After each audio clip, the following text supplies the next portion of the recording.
Two Trees in a Pod with Alyssa and Sam, where we talk about all things life and relationships and tie it all back to faith. Today, we are excited to begin our first mini-series all about love with this episode, The Struggle of Modern Relationships. Let's get into it.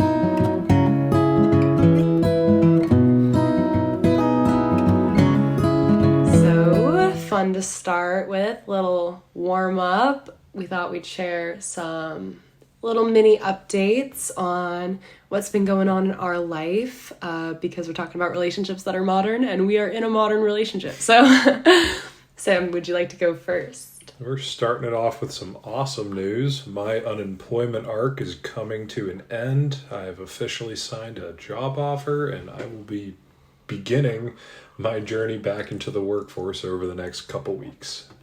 So it's still have plenty of time to dedicate and record all these podcast episodes, but I will now spend 40 hours a week working an actual real job. So it's exciting to see what's next and some clarity from God's plan on what we're doing next. Yeah, so we've been praying for, I guess that's a praise we would want to share, because we've been praying for clarity and for a job for Sam for a long time. Even since before he left his old one, we wanted clarity on next steps, because we knew that the time was short with the previous job due to our location change. But praise the Lord is all we have to say about that, I think. And it's in New Hampshire, so I guess that's another little update. We will be staying here for an undetermined amount of time. Trying to re-sign the lease, stay here another year. Yeah. Live free or die. Live free or die is right. We will be staying here indefinitely until God takes us elsewhere, or if he ever does. But I think we're happy about that, right? I can't complain. I like it up here. Yeah. A little cold right now, but... But hey, today we went outside and we played pickleball with some friends, so it's not that cold. Sometimes it's warmer, but... Could be worse. Could be worse. There was snow on the ground. But anyways, I guess updates on my end of things. I don't really have any other than I'm a little out of it again because I am sick again. So something I have learned, that now that I am in childcare and that I work in childcare, I am going to just be sick all of the time. So this has been a hard reality for me, but it's okay. I'm just going to be sick all the time. So bear with my mental state. I'm on the end of it, but I'm still a little loopy. I've got like sick brain. But anyways, I got my hot tea and we're ready to jump into this episode. Oh yeah. So I think we wanted to start with a little disclaimer. We're not really going to be sharing like too much advice in this episode. It's more so going to be like a discussion. Yeah, just opinions going back and forth. So we do love this topic and we talk about this to each other all the time. So this is just basically a recording of that. And we are not relationship experts, though we are very proud of the relationship that we have. So we might be using ourselves as examples. We're not perfect by any means, but I think out of everything in life, this is something we do pretty well. So we are both in our first relationship. So we are both 1 for 1. Which, I don't know if that... Some people think that would mean, oh, you guys got lucky. Some would say you don't have experience. Others would say, oh, batting 1,000. You're playing perfect. Keep it up. Yeah, we're both hitting 1,000, which is great. So, I mean, aside from like a middle school relationship here or there. But, you know, I was a hot commodity in middle school. Speak for yourself. So I am speaking for myself, and I would just like everyone to know that was a lie. I was not a hot commodity in middle school. It was because you were 6 foot at age 10. It is because okay. I was 6 foot at age 10. Me too. Yes. So, anyways, the reason this is our opener episode to our mini-series about love is because I don't know if you know this statistic, but the average relationship nowadays only lasts 2 years. Most couples split up around the 7-month mark. And this is kind of like a very discouraging stat. So why has this changed? There's a million reasons. It's not just because, oh, the world's going to hell in a handbasket, like like a lot of people like to say. Not calling out any specific generation there. Totally. Not at all. But there's other things going on too. Like, dating has become a much bigger thing than it ever was before. People date sometimes for like 10 years now and until they get married. And not saying that marriage is for everybody, but like, I don't know if it's just me, but like, why date for that long? Like, just get married. I mean, people could probably, a lot of people who meet, say they're late 20s, early 30s, boom, like my parents, they were married within 6 months, or engaged within 6 months of knowing each other. We've been dating over 4.5 years. We're going to be engaged for another 1.5 years before we get married.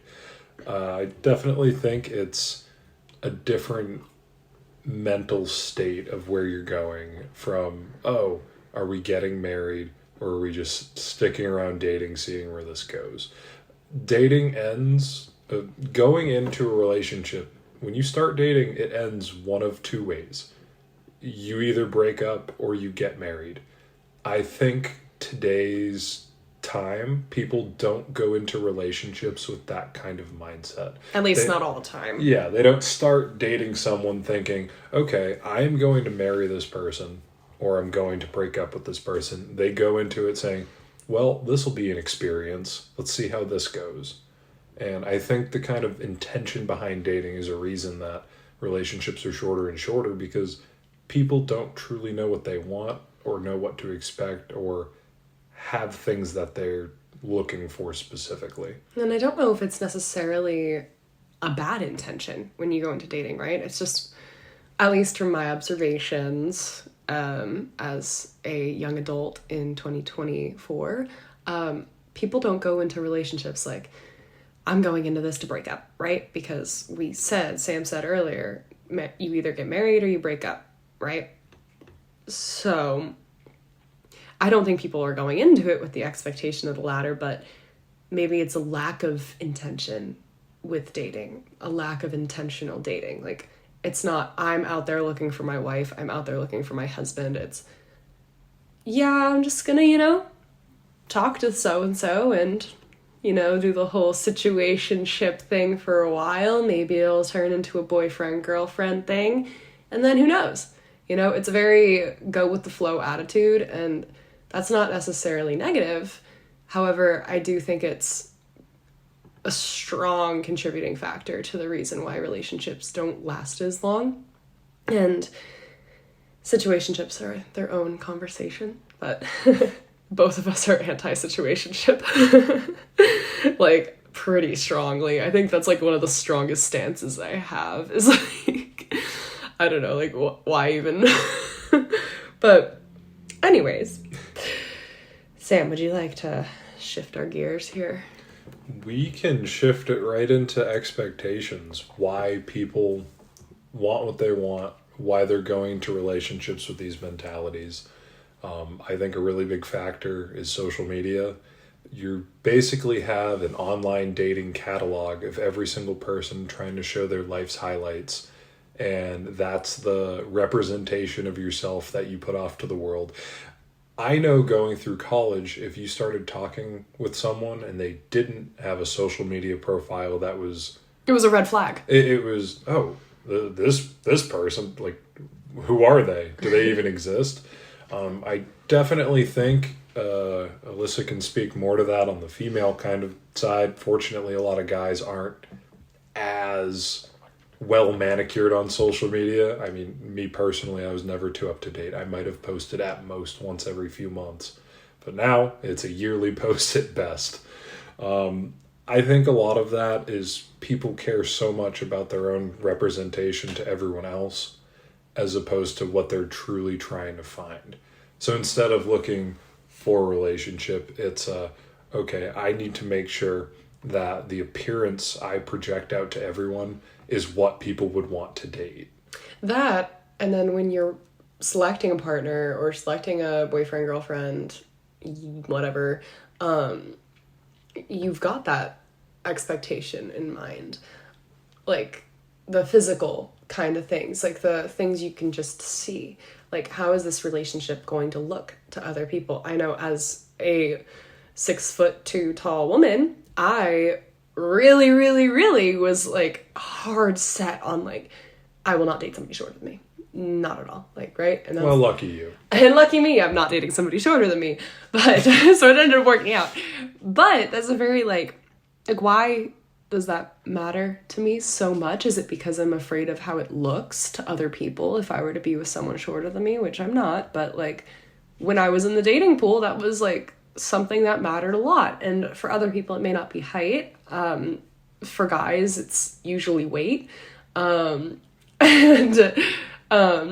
just general attractiveness. But, like, I feel like, I don't know if, Sam, if you have I think any social media reduces it down to what the other person wants you to see. You don't genuinely get to know a person. You don't sit down and have a conversation. You start off every interaction with a giant list of preconceived notions of who this person is based on what they chose to put out, instead of having a conversation and actually getting to know them. So I think that's the hardest part, is if you do have any of this social media, by the time you do inevitably meet up with someone, they know what your friend group looks like. They know what you do on the weekends. They know who you hang out with. They might even know your political views. Exactly. They know all these things about, or think they know all these things about you. Maybe they do. But they've never talked to you about it. They've never gotten to know you. They just have this kind of the social media profile instead of a genuine experience with another person. And I think it reduces it down to just kind of an interview. You're not even, oh, here's your social media profile. This is your resume. If people don't like your resume, they won't even speak to you. They won't even look at you, instead of bringing you in. Hey, let's talk. Let's see how things go. And while that can be good from a, if you look at it from an efficiency standpoint, sure, you can look through hundreds of people. But in reality, what are you actually accomplishing? What is your goal in going through this whole process?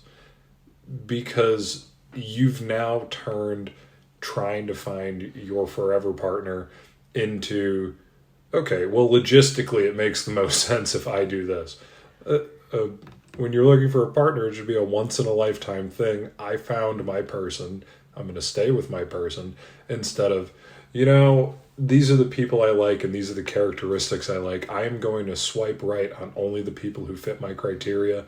And if there's a single thing wrong with them, I'm just not going to talk to them. It's like a perfectly curated personal advertisement for who you are, your social media presence or online dating presence. And it can really be limiting and misleading.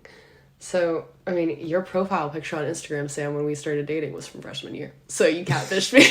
I was a lot skinnier in that picture too. But fortunately, we met pretty quick and there was no worries. Oh, yeah. But you look at it, and this is probably the biggest issue with the whole social media profile. It is a highlight reel of somebody's life. Which means when you start truly getting to know someone and going through the day-to-day, they're not as exciting as what they put out to the world. They don't share their daily routine on social media. They don't talk to you every single second of the day through the posts.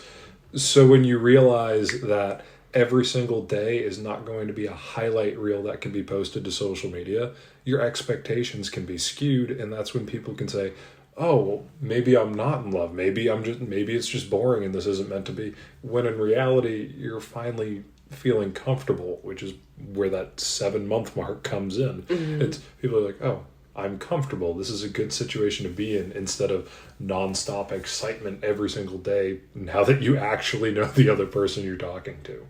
Yeah, and I think another thing social media can do is create false expectations of your potential partner, or even of the other gender in general. Like, I I'll be the first to admit, a lot of my photos back in the day were a little doctored. Not to an extreme extent, but like, I'd wipe away a little pimple here or there if I was gonna post it, you know? And then not only would that kind of create a false expectation about like who I am when I meet somebody, but I would feel a little bit more insecure seeing people in person because I felt like my online presence was like this perfectly curated thing. And then when you would meet me in person, it would be like, uh-oh, like, oh my God, is that a pimple on her face? And I thought that was gonna like ruin my dating life, I guess. Another thing about social media is how does that impact relationships that are already established, right? Like, you hear about, I think, what's the saying? Like, relationships were all good until Snapchat was invented. You know, like, Snapchat is like the #1 destroyer of modern relationships. I think I saw that on Twitter. But, because of like the best friend list drama you can see. Oh, are they ignoring me? Oh, their Snap score's going up. I know they're active on Snapchat, but they're not responding to me. It's so like, oh my gosh, it's so, Snapchat is just over the top. I just learned that you can, this is going to sound so old of me, but I just learned that you can half swipe people on Snapchat.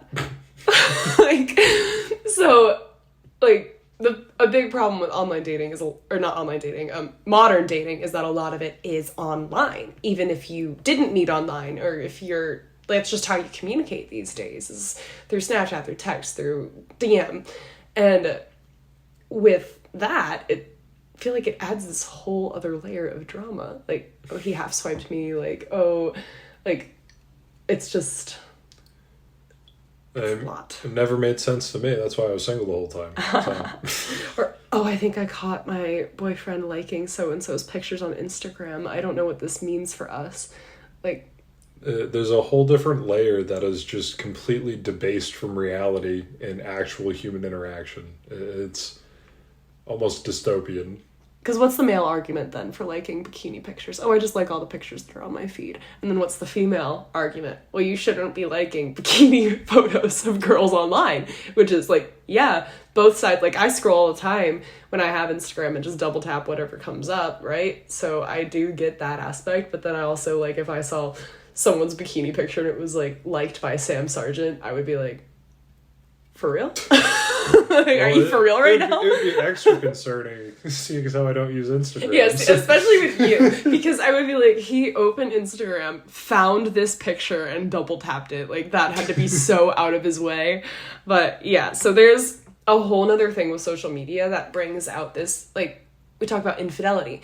And infidelity in a traditional sense is having physical relationships with somebody else. But all this online stuff opens up a whole other category of infidelity because it's so easy to emotionally cheat on your partner. It is so easy to, I mean, it's not easy to do that, but like the access is there, you know, like you could just open Instagram and DM someone, open Snapchat and DM an ex, or what do you call on Snapchat when you like text somebody? Snap. You just snap. Well, is that the picture or is that the message? I don't know. You're old. I'm so old, guys. Like, I just learned that apparently half swiping has been a thing for a while, and I just learned about it. Even I knew that. You knew that? Well, no, you don't. The way you're looking over your, you just learned that now. I learned that because of my teammates, because they're youthful and. Okay. Anyways, I'm 22. I'm not that old. Roles and expectations. Let's shift gears from social media because we obviously know social. I'm sorry, guys. Social media is not the best for relationships, but it's got its positives. Roles and expectations. There are burdens that society has placed on both men and women, and with major culture shifts happening, I guess almost, 30 years ago? In the 50s? That's not 30 years ago, is it? That's 70 years ago. It's a little more than 30 years ago. I'll tell my mom. Business major. I'll tell my parents how they feel about me thinking the 50s were 30 years ago. What year were you guys born in? Like 1920? Anyways. So There's definitely like these polar opposites for gender roles, right? And I think we're actually going to start talking about this at church soon, which will be interesting, and we'll have to bring it back up again because of that. But like from the female perspective and the male perspective, what is kind of expected of me? How am I supposed to behave in society, in the dating scene, inside of a relationship, as a single person who's not looking? What does that look like? It's changed so drastically. As a guy, I feel the need, and I've been raised where, I need to be the breadwinner, I need to be the society, I need to be the provider. It's insane. Right now, if you come out of college with a normal degree, and like I came out with a good degree, I came out with a good job, it paid me just enough to get my student loans paid every month and pay the rent and go out to eat a couple times. We could never start a family, raise a kid, buy a house. All of that is completely unobtainable on your solo income. With a standard solo income. I still feel that drive to be the breadwinner, be the provider. I started my own company. I do a million side hustles. I do all of these things on the side to try and fulfill this. But a normal person working 40 hours a week, it's just not feasible or reasonable. And that shifts on to Alyssa and the other side of a relationship. Well, now she's also looking at full-time work. Well, what happens when we both have a full-time 40-hour-a-week job that we need to pay all the bills? When do we have that time to start a family? When are we part of our kid's life? Can we even afford it? Can we even afford it on top of that? Are we ever going to own a house? All of these questions are just... they pile on top of each other, and it's heavy. There's no real solution or path that's given you. We're carving our own path. We're doing our own things. We start our own little businesses on the side. We're making our money on the side. We'll go out and we'll deliver food in Grubhub and DoorDash together. We'll make some extra money here and there. We'll invest. We're doing all these extra things. But right now, that's the bare minimum. Doing all of these extra things and having 2 full-time incomes is going to be the bare minimum to be able to try and start a family. The perspective on both sides, it's, okay, well then who's going to raise the kid? Who's going to do... We have our own personal approach towards this. We're both doing a lot of outside things. Alyssa's nannying right now. She's also a full-time MBA student. She also was a full-time athlete. She's also applying for internships and jobs and doing part-time go. That's a lot. There's no way we can raise a kid if we're both doing this amount of work. I'm also trying to start a business. Exactly. So there's a million things going on. That doesn't save enough time in the day to do all these other things that we both hold very important. So that's why we're doing these things. We're trying to set passive income streams. We're trying to do all these things so they work in the background so we can get to that point. But in today's society, with everyone being so focused on being an individual, it's difficult for relationships to manifest when 2 people are so focused on individual success. We approach these problems and issues as a couple. We share money, we share resources, we share the car right now. Everything we do is together to solve the common goal of we're trying to raise a family together. So these roles that might be put on by society, they don't... letting other people's views and opinions dictate your roles isn't going to help anything, because each couple's in a unique situation and they're trying to accomplish unique goals. Not everyone wants to run a business. That's a lot of work. It's a lot of stress. It's a lot of management. That's not for everybody. But that's the path we want to be taking because we enjoy that. It is unique to every couple. But if it's 2 individuals trying to work together, it's not going to work. That's 2 individuals living together. That's not a partnership. That's not a couple. A lot of couples these days also do separate bank accounts too, like completely separate. I know like Sam and I have this, we're not married yet, but when we are, we're going to have a joint and we're going to have 2 separate ones.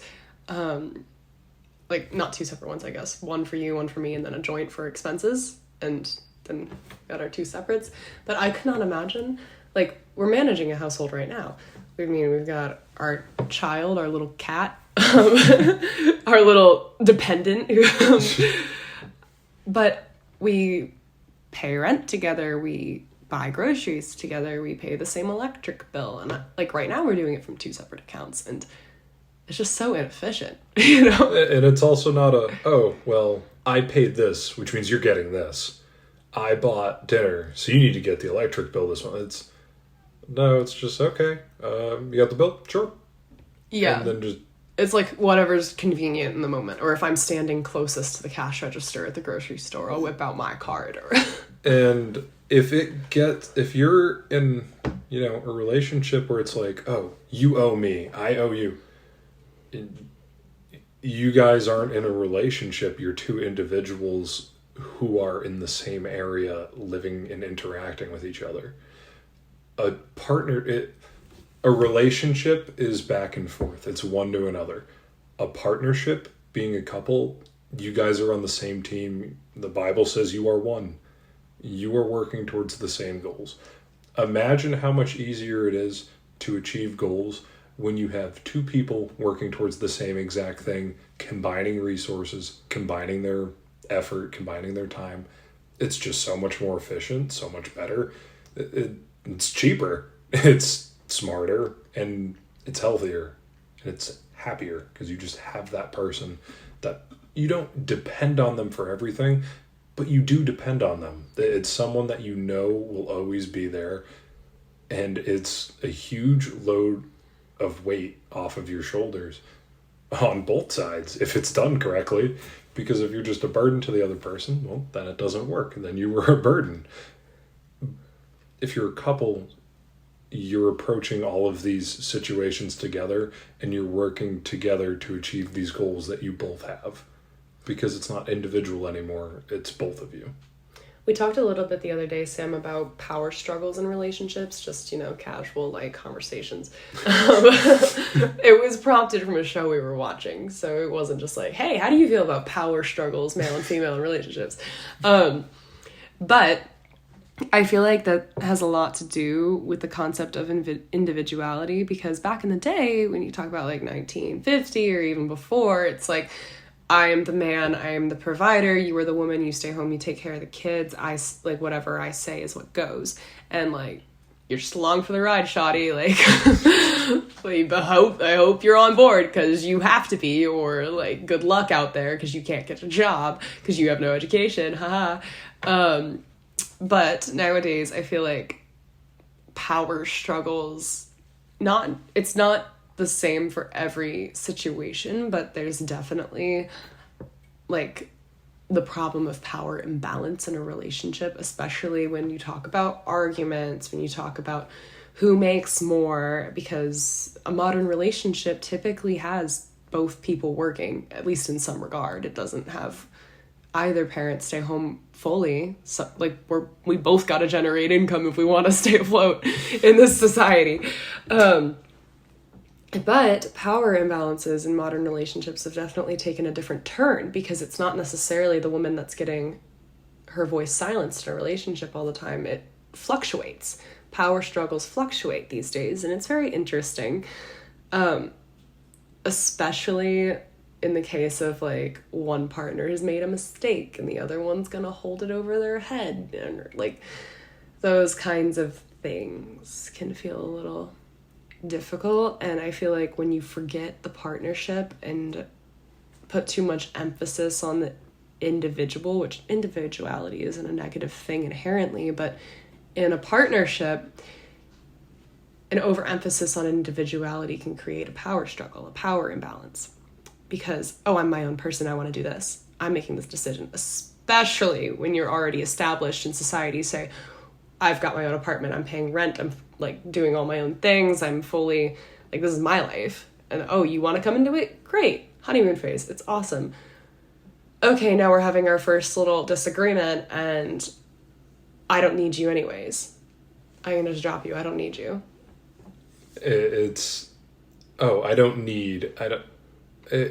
you do need someone else. Humans are meant to be together. Humans need other humans. And I think that comes to that perspective of, oh, well, you're self-sufficient, you're empowered, you can do everything yourself on both sides, male and female. That sort of mentality puts up these walls and barriers that you don't need anyone.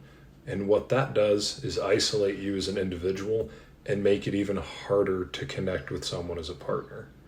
If you can't connect with them on a I need you basis, not just for financial needs, but for emotional needs, people will pivot to, oh, I don't need you.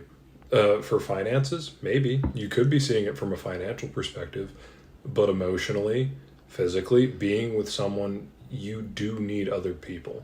And saying that you don't is not only isolating, but it's destructive and harmful. Because it's not that I am completely dependent on you to be a person.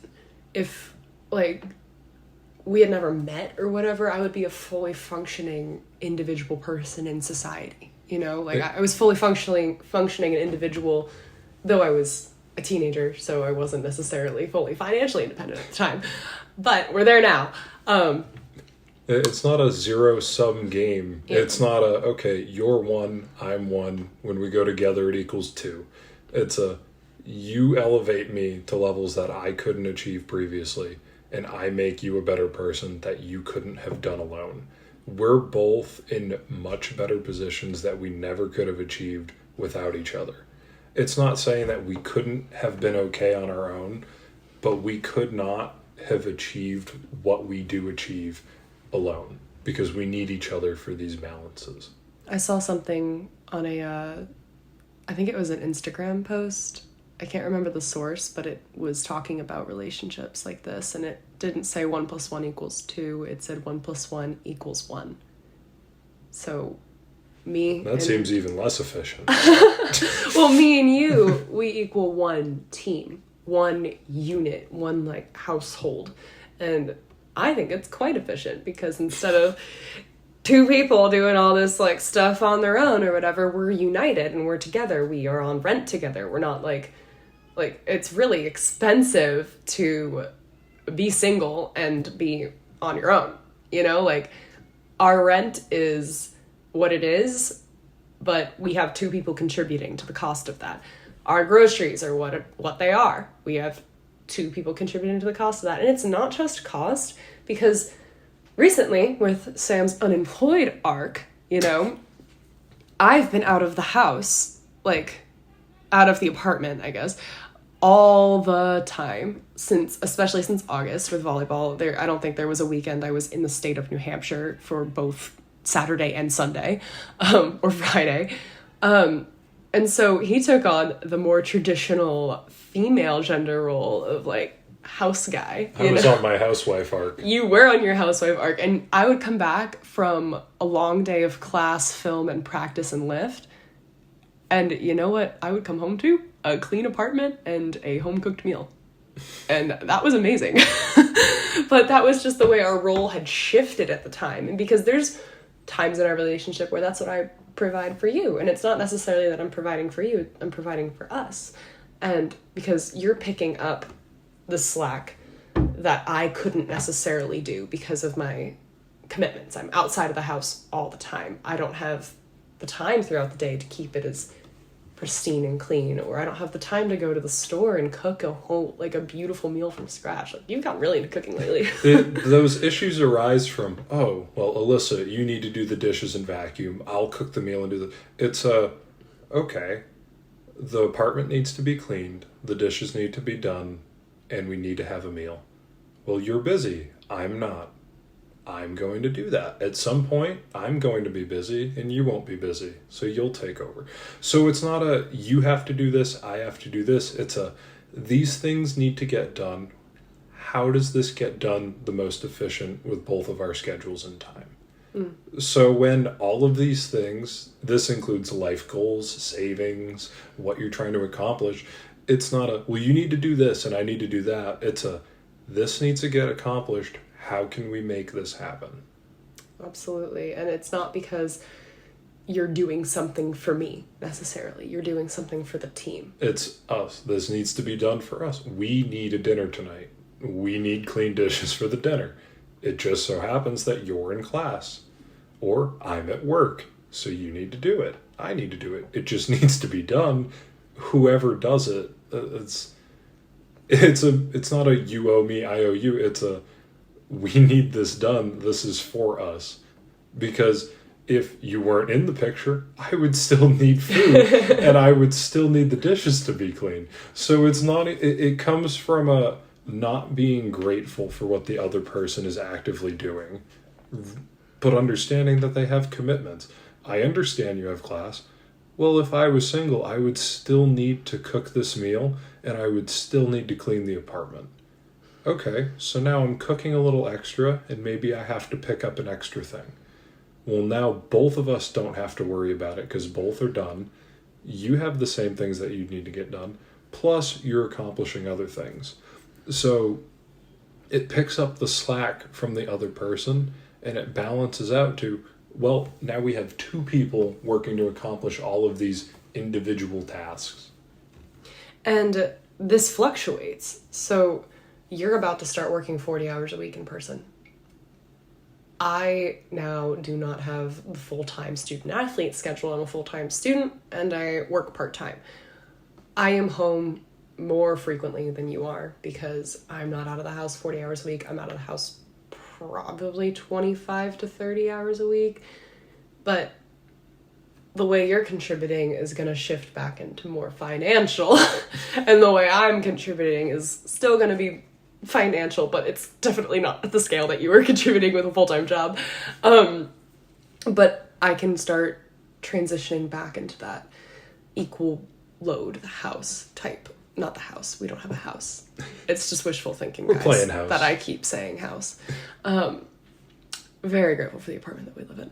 But my role is definitely going to shift back into more of the cooking and cleaning, and I'm fine with that because you just did that for me for 7 months with me basically having to do almost nothing. And relationships are about getting to that 100, right? If I'm contributing 25%, you need to contribute 75, vice versa. And that's where issues arise. People think it's I'm doing 75%. It's yes, you are right now. That's not a permanent, you're doing 75% forever. That's just not how it is. It's right now, for this to work, you need to be doing this because the other person can't possibly commit that much of their day to it because they have all these other obligations. You're in class all day. I'm sitting at home unemployed. Okay. Yes, I'm doing more dishes than you. I should be, because there's only so many hours in the day, and I just happen to have more hours where that's an easier thing for me to do. That's okay. That'll shift.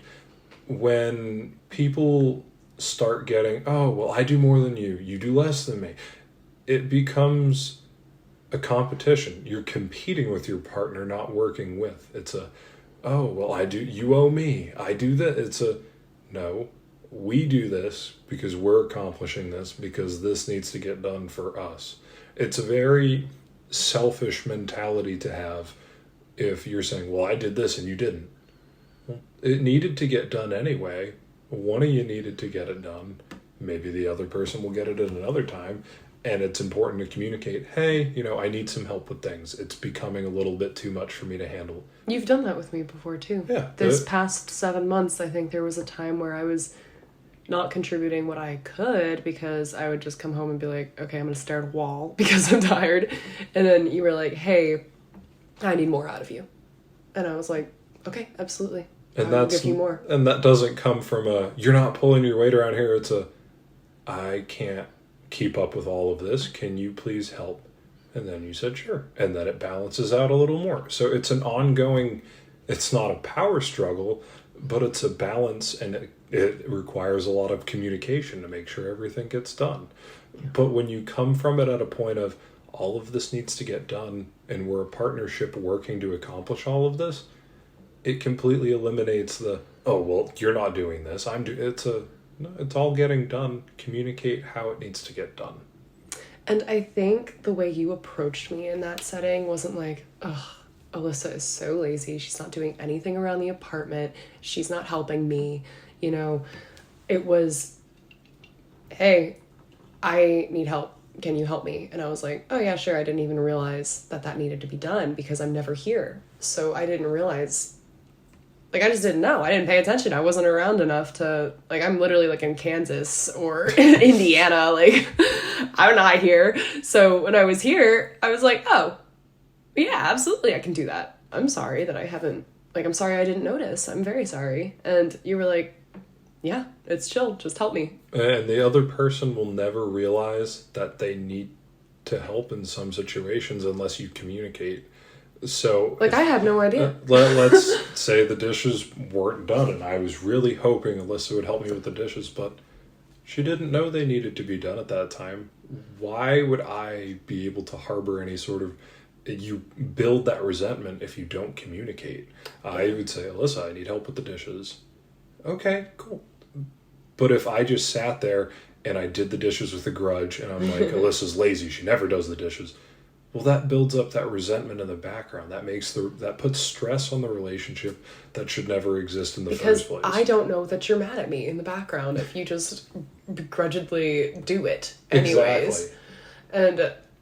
And that's only hurting not only me and you, but it's hurting our team by, like, letting that kind of stuff fester in the background without communicating it. I think the one thing that I have noticed about our relationship that has been different from, like, even friendships that I've had in the past, when something bothers us, it is just immediately communicated. There's no, like, in the background talking, like, even just to yourself, like, oh, like, I hate when she does this, like, da-da-da-da-da, or talking to other people.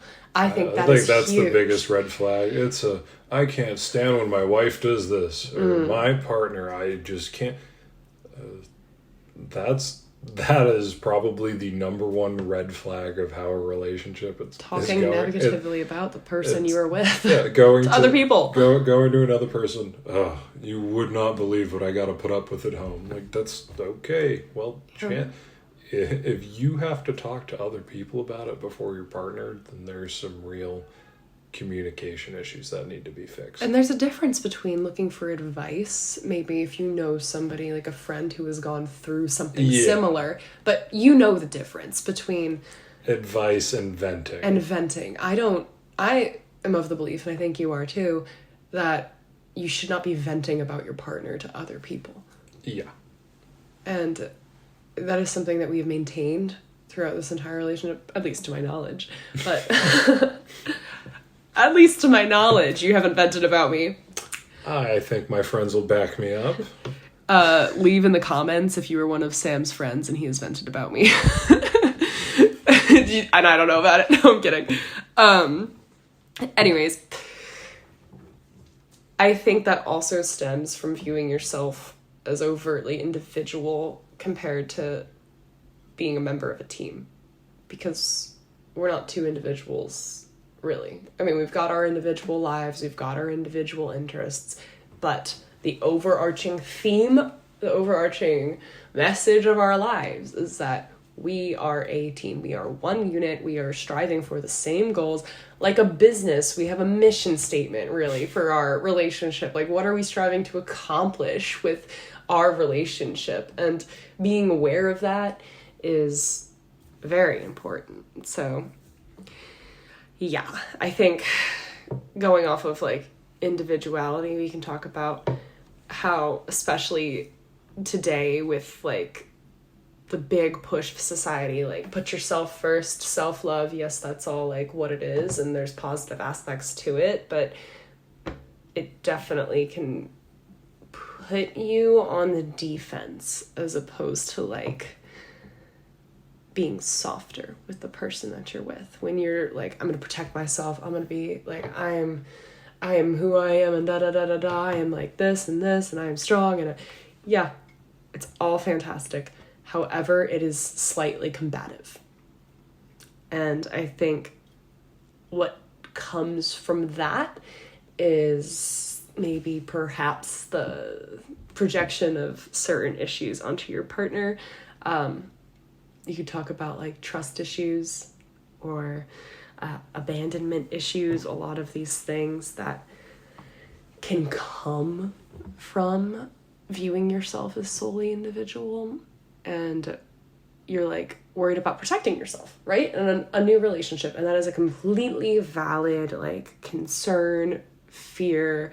Like, I think I was always afraid in the first couple moments of our relationship, Sam. I was like, oh, this, because I was a freshman and you were a junior, and my biggest fear was that when you graduated college, you were going to graduate me as well, basically. Because I was still going to be at Bryant and I was still going to be there and living this little college life. And you were going to be like, okay, see ya, I've got this big kid job, like, I'm out of here, like, this doesn't work for me anymore. You definitely ease that fear very early on, which is why we are where we are. It's like, oh, Sam actually really enjoyed his time at college so much that he wanted to stay another couple years. Yes, so you did end up staying like 5 minutes away from Bryant to be close to me for, I guess 1 year was 20 minutes away, but for 2 years while I finished school. And then here you are following me again to school, and because I'm behind you academically in terms of years, and well, I guess now I'm ahead of you because I'm in a master's program. But look at how we approached that life situation. That was my fear of abandonment. You could have, I mean, most recently gone up to New Hampshire. I knew that my job would be at risk traveling up here. But for our future as a partnership, it made the most sense. You had the opportunity to get free higher education, play another year of volleyball, do something you're passionate about, and we can get in and meet a new community and grow our future together. It would be, I mean, it's understandable where it could have been, selfish. Well, I don't want to move. I have a job down here in Rhode Island. That would have been protecting the individual. That would be an individual want of me saying, okay, well, I'm secure and stable right here. I'm not willing to let you do something because it impacts my individual safety or what I would feel safe in. But the reality is, you were given this opportunity that was so amazing. There is plenty of work that I could find with my career. Granted, it took a while, but now we're breathing a lot easier. But it was a risk. It's, if you were to come up to New Hampshire and I was to stay in Rhode Island, we're two individuals. Sure, we could say we're working towards the same goals, but are we really a couple working towards everything together? Why would we actively choose to separate and basically pursue individual lives and then just reconvene when it's convenient? Yeah. It's different. It's, oh, okay, well, for our relationship, it's going to make so much more sense if you have a master's degree and you pursue this. You could do pro volleyball. You could have more experience. You could start a business. You could develop your network. There's all these things that would be great for us, because if you succeed in any of this stuff, we succeed because this is our accomplishment. You did this thing. We did this thing. There's no you accomplishing all of this or me accomplishing all of that. It's a, we accomplished this as a couple. We moved up to New Hampshire. I didn't follow you. Though I like to say that. We chose that this was, that you could have declined the scholarship and not played another year of school and came right out and got a job and made money right off the bat. But would that have been the best decision for us? Because then we'd spend 40 hours apart every single week as 2 full-time jobs. No. What made the most sense for us and our goals was to come here together and do this together. Totally. And I think something that was very important in making that decision was prayer and was trusting God. And like, you weren't even fully Christian when we did that big leap, because we had to make that decision back in, I think I started the recruiting process in January, December, but I decided in January, and you weren't saved until, I think you were saved on March 31st. Yeah, but you told me on April Fool's Day, so I thought it was a prank. But anyways, I had to do a lot of prayer in the background for it, because I was like, I knew, like, we knew the risks, right? But I was the sole Christian in the matter, so God made it so easy for this to happen. The hard part was the risk of Sam's job. But the easy factor is that he provided financially for us through other ways in the time that Sam was unemployed. And knowing how he provided for us through all of that was like, just, that's why God's got to be in your relationship, guys. Like, we've done it without him. And it's a lot easier with. And it is a lot easier with him, because I imagine a lot of the anxiety that we felt about making the leap would have been taken away if we had him in it. And you're not really in a relationship with, if you can tell, we're transitioning into talking a little bit about faith. You're not meant to be in a relationship with just you and your partner. You're meant to be in a relationship with you, your partner, and God. God is like the center. He is like the top of your relationship. Yeah, and it's funny looking at modern relationships, how much of it revolves around dating, when the Bible quite literally says nothing about dating. It's a concept that just was not around at the time it was written. I also think it was intentional for eternity. Like, you're not meant to just date somebody for 20 years. You're meant to be in a committed marriage that is safe. And that being said, the Bible, it discusses relationships, but it's in the context of a marital commitment. And I think when you pivot back to dating, what are you dating for? You date to break up or date to get married. And why would you ever go into the relationship if the plan is to break up? So, biblically speaking, dating is not a bad thing. It just means when you do decide to go into that path, that you're committing to the person. This isn't an experiment. This isn't a test. It's I'm giving myself to this other person. This is, you're committing.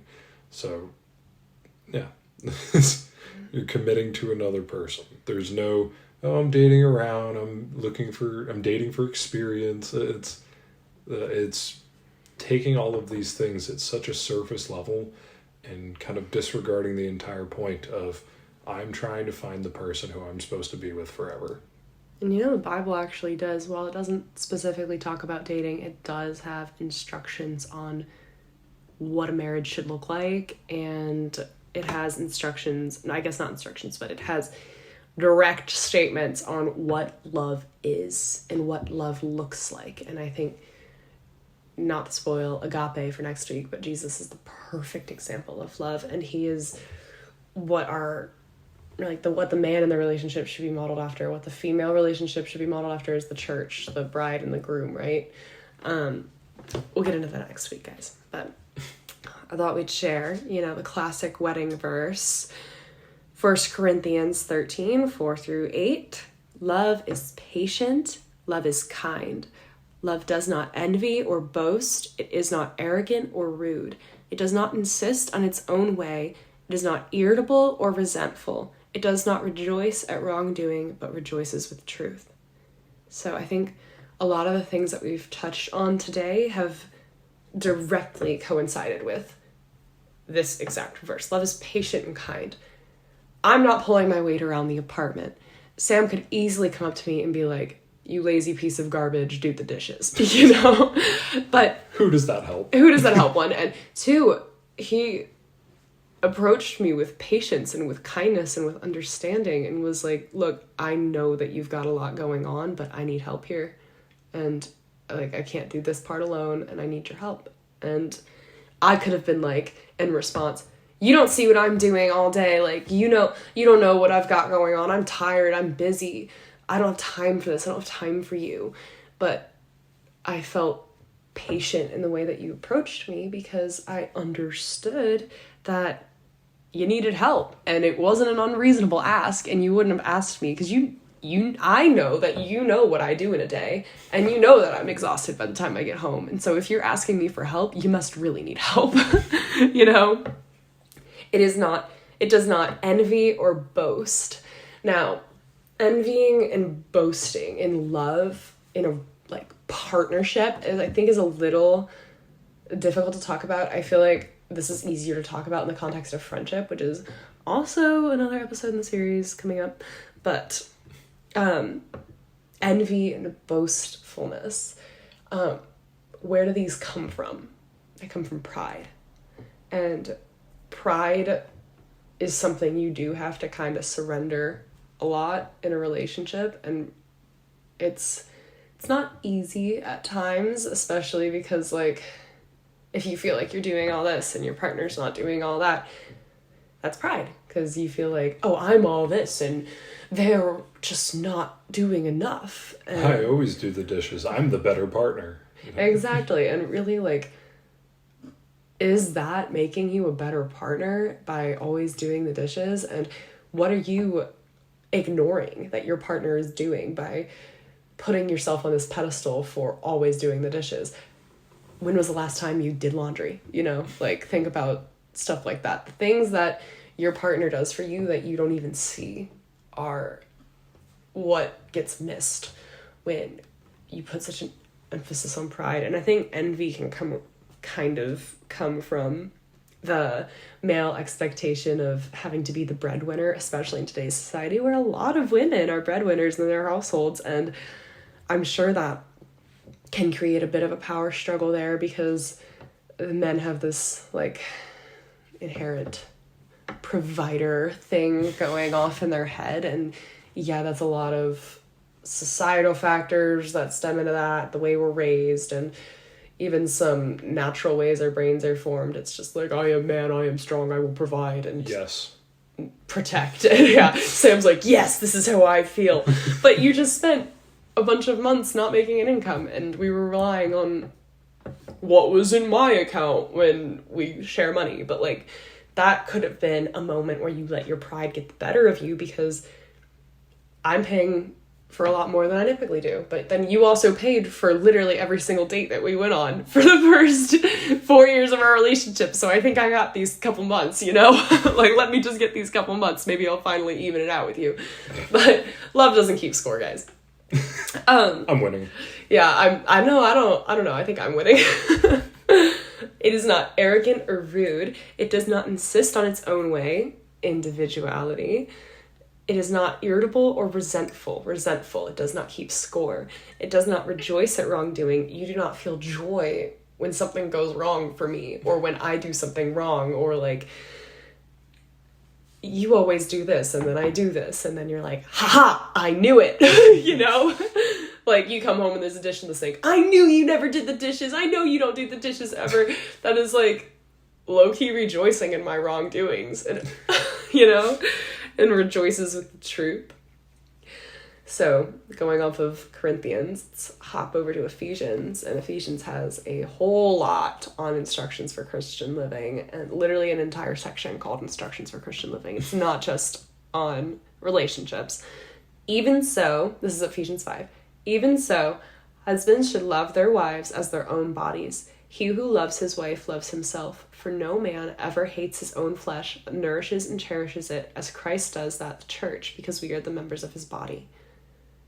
You should love your partner as if they are your own body. You should treat them as if they are an extension of yourself. Yes, they are their own person, but in the context of your relationship, they are literally an extension of you. Because when you make that union with somebody, when you are committed to somebody, you are one. You are one being. You are no longer these two individuals who are just going about life on their own paths. You are now on the same path. And loving somebody as if they are yourself it's just this beautiful love. Like, I give Sam grace for things. Not that you do a lot of bad things, but like, I give you the same grace I give myself. And you do the same for me. Like, if I see, like, I don't know, like a sock on the ground, I'm not like, ugh, this guy, he's just leaving his socks everywhere, he's terrible. But if I had seen, like, my own sock on the ground, I'd be like, oh, oops, that was a mistake. You know, like, I'm giving him the same grace. I'm not expecting the things that he's doing to be malicious. I'm giving him the benefit of the doubt, and 99% of the time, the benefit of the doubt, at least in our situation, is the right way to go. I don't think, like, I can't even name a situation where you've been malicious towards me. And it's not, oh, Sam's throwing his laundry everywhere, so Alyssa has to pick it up. It's he was probably just in a rush, got back from the gym, tossed it there. Had somewhere to go after, you know, and, like, not that that's, like, a consistent problem for us. I think I'm the slob here, but, like, I'm looking around our room right now, and I'm like, ooh, like, Sam's got, like, what is that over there? A belt. A belt, and then I've got a blanket, a backpack, 2 water bottles, a purse. But who's keeping count? But love doesn't keep score, guys. Me over here arguing, love does not keep score when I'm the one who would probably be losing the score. I'm not keeping score. Yeah, let's just say, thank the Lord Almighty, you do not keep score, because I would lose. I would lose greatly, especially recently. You know what? I'll get you back, though, when you go into the office. I'll make at least 1 meal a week. That's what I can commit to. Lucky me. Oh, yeah. You better feel lucky over there. So, where do we go from here? We talked a lot about what is wrong with relationships today. Yeah. We kind of vented about modern relationships, and these problems aren't limited to just modern relationships. They're problems from the beginning of time, you know, or else they wouldn't be in the Bible, right? They wouldn't be applicable to literally every single century of every single moment in society, right? But I think something to consider when dating, for those of us who are single, are you dating with intention? Are you looking for an accessory to have by you, or are you looking for someone to build a life with? Are you looking for experience, or are you looking for marriage? Are you looking for somebody to be your partner, your little partner in crime, to be your teammate? Or is it just not intentional, you know? Because it's definitely most often not of malintent, it's of lack of intent. Because it's not, oh, I'm dating to break up, you know? I'm going to date this person, I'm just probably going to dump them. I don't think the majority of us go into a relationship like that. But dating with intention. And it's difficult to do that when you are in a society that prioritizes things being quick, easy, done fast, you know? Like revolving door relationships, you know? Like that is so common, especially with situationships, because what's the case with situationships? You probably got like 5 going on at the same time, you know? And approaching dating with longevity in mind, because I think like you can talk about hookup culture, which I wouldn't really consider dating, but approaching dating from just like a lackadaisical attitude, I think is a disservice to what you could have. It's a disservice to yourself, and it's not just a disservice to the people that you're dating, it's a disservice to yourself. And it is so challenging when that is the way a lot of people who are in the dating pool act. So that's probably what you're experiencing a lot of the time when you go on dates. And for people who are already in relationships, it's remembering that you are no longer your own person. You know, like you're your own person, but you are just as much your partner's person now that you are in a relationship. And of course, keeping God at the center of your relationship, because he has laid out the most beautiful image of what a relationship should look like. And check out the Bible for, I recommend Corinthians and Ephesians. And if you want to learn more about love, check out John. Not the gospel, I guess, the gospel, but also the letters. But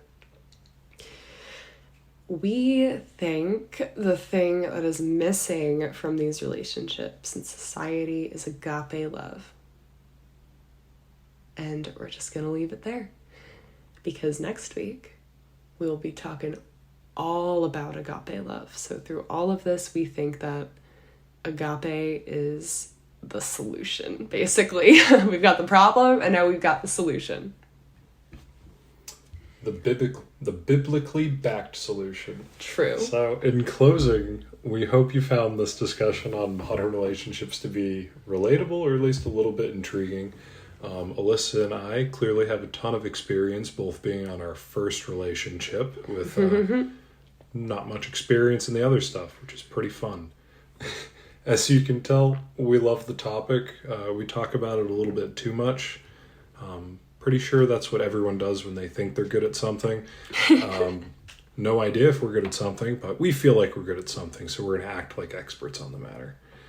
Next week on Two Trees in a Pod, continuing our mini-series all about love, we'll be discussing agape and going a little bit deeper into what agape is, the biblical meaning of agape, how Jesus showed agape love, and even more. Have a great week and stay blessed. See you guys.